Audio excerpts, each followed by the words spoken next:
Gaano katagal magtatagal ang reaccumulation phase ng Bitcoin? Sa isang kamakailang pagsusuri, sinuri ng cryptocurrency analyst na si Rec Capital ang kasalukuyang dynamics ng merkado ng Bitcoin, na nagbibigay liwanag sa posibilidad ng isang mahabang yugtong reaccumulation matapos ang pinakabagong halving event.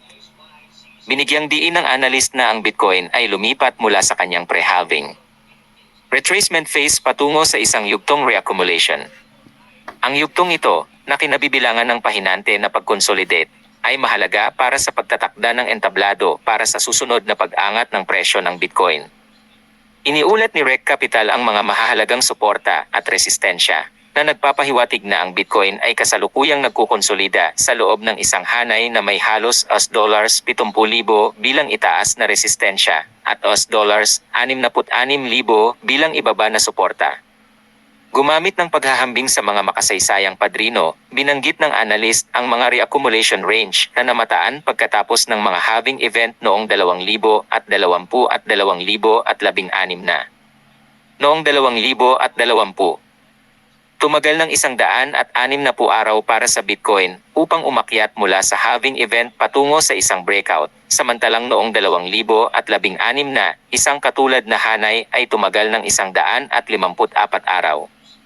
Sa pag-aalala sa mga makasaysayang halimbawa, nagtaka si Rec Capital na ang kasalukuyang yugtong reaccumulation ay maaaring tumagal hanggang 150 araw o higit pa, posibleng umabot hanggang sa huli ng Setyembre o simula ng Oktubre.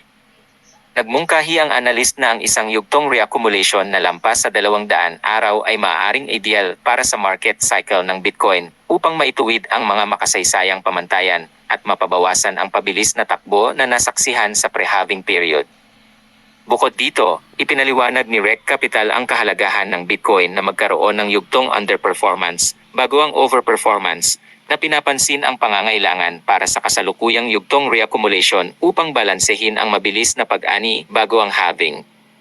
Nagtapos ang pagsusuri sa isang paalala para sa pag-iingat at pasensya. Binabanggit na bagaman nakamit ng Bitcoin ang mga kahangahangang tagumpay sa pre-halving period, maaaring kinakailangan ang katulad na mahalagang tagumpay pagkatapos ng halving upang magkasundo sa makasaysayang mga trend.